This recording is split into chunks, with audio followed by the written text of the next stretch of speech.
ஆண்டவரும் உலக இரட்சகருமாகிய இயேசு கிறிஸ்துவின் விலையேறப்பெற்ற நாமத்தினாலே परमेश्वर उद्धार करता है यीशु मसीह के नाम से உங்கள் எல்லாருக்கும் அன்பின் வாழ்த்தை தெரிவித்துக் கொள்கிறேன். आप सभी को प्रेम से अभिवादन करते நல்லா हैं. இருக்கிறீங்களா? आप सब खुश हैं ஒரு क्या? புதிய நாளுக்குள்ளாக வரும்படியாக நமக்கு ஆண்டவர் மேன்மை பாராட்டி இருக்கிறார். एक नए दिन में आने के लिए परमेश्वर ने हम पर अनुग्रह किया தேவ है. கிருபை உங்களை தொடர்ந்து தாங்கட்டும். परमेश्वर के अनुग्रह आपको लगातार வேதமொழி संभाले. தியானத்தின் மூலமாக वचन दीपक के रोज के ध्यान के உங்களை अनुसार சந்திப்பதில் சந்தோஷம் அடைகிறோம். आपसे मिलने बड़ी आनंद होती ஒவ்வொரு है. நாளும் हर एक दिन உங்களுக்காக ஜெபிக்கிறோம். आपके लिए प्रार्थना करते இந்த हैं. வார்த்தைகள் மூலமாக கர்த்தர் பேசிக் கொண்டு இருக்கிறார். इस वचन के द्वारा परमेश्वर बातें करते நிச்சயமா हैं. பெரிய மாற்றங்களை கர்த்தர் செய்வார். निश्चय परमेश्वर बड़ी நாம் बदलावट இந்த करेंगे. வார்த்தையில கடந்து செல்வோமா? हम आज के वचन की ओर जाएंगे. எபேசியர் एफिसियों 2ஆம் அதிகாரம் दूसरा अध्याय 8 சொல்லப்பட்டிருக்குது. 8 में कहा गया है, கிருபையினாலே ரட்சிக்கப்பட்டீர்கள். विश्वास के द्वारा अनुग्रह पाए.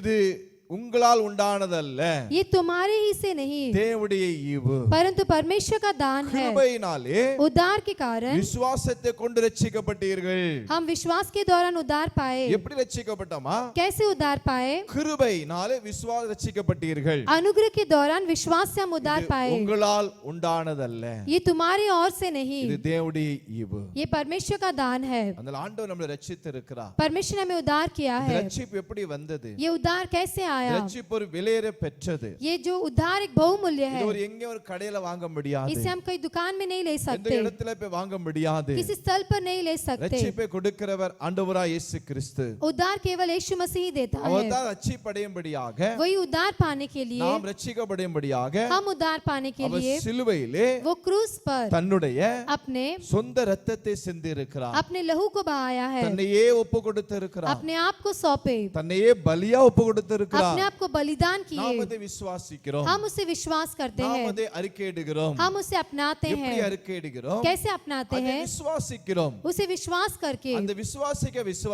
उस पर विश्वास करते அந்த करते, கிருபையினாலே, उस अनुग्रह से, விசுவாசத்தினாலே उस विश्वास से நாம் ரட்சிக்கப்பட்டு हम இருக்கிறோம். उद्धार पाए हैं. நம்மளால் உண்டானதல்ல, ये हम के हमारे और से नहीं, தேவனுடைய ஈவு. ये परमेश्वर का दान है. உலகத்துல பாருங்க, संसार में இத்தனை देखिए கோடி ஜனங்கள் இருக்கிறார்கள். कितने जो करोड़ लोग हैं, அவர்களை தேடி போகாத ஒரு காரியங்கள் उनको ढूंढ कर नहीं गए, उसे कार्य है. நம்மளை தேடி हमें வந்திருக்கிறது. ढूंढ कर आया. நாம் ஒன்றுமில்லாதவர்கள், हम तो कुछ भी नहीं, நாம் ஞானிகள் அல்ல, हम ज्ञानी नहीं, நாம் பட்டம் பெற்றவள் அல்ல, हम बड़े ऐसे कार्य करने நாம் वाले नहीं, பெரியவர்கள் அல்ல, हम बड़े महान नहीं, நாம் நீசனும் பாவியுமாய் இருந்தோம். हम ऐसे पापी थे, ஆனால் அவரோ फिर भी वो தேடி வந்தார். हमें ढूंढ कर आया. சகேயு வீட்டுக்கு அவர் போனது போல, जगरिया के घर पे जैसे वो गए थे, சகேயோடு கூட கடந்து போனது போல, जैसे उसके साथ गए थे, சகேயுக்கு எப்படி ஒரு கிருபை கிடைத்ததோ जैसे उस पर एक अनुग्रह हुई, அதே போல वैसे ही உங்களுக்கு இந்த கிருபையினால தான், उसी आप हमारे और आपके अनुग्रह से, ஆண்டவருடைய கிருபையினால தான் परमेश्वर के अनुग्रह से நாம் ரட்சிக்கப்பட்டு हम இருக்கிறோம். उद्धार पाए हैं. ஒருபோதும் மறந்து விடாதீர்கள். कभी भी मत भूलिएगा, ரட்சிப்பை இழந்து इस விடாதீர்கள். उद्धार को मत भूलिए, பத்திரமா பாதுகாத்துக் इसे கொள்ளுங்கள். संभाले இது रखिए. விசேஷித்தமானது, एक विशेष के कार्य है, விலையேற பெற்றது. एक बहुमूल्य அதை है, நீங்கள் புரிந்து கொள்ளுங்கள். इसे जानना है. தேவன் தாமே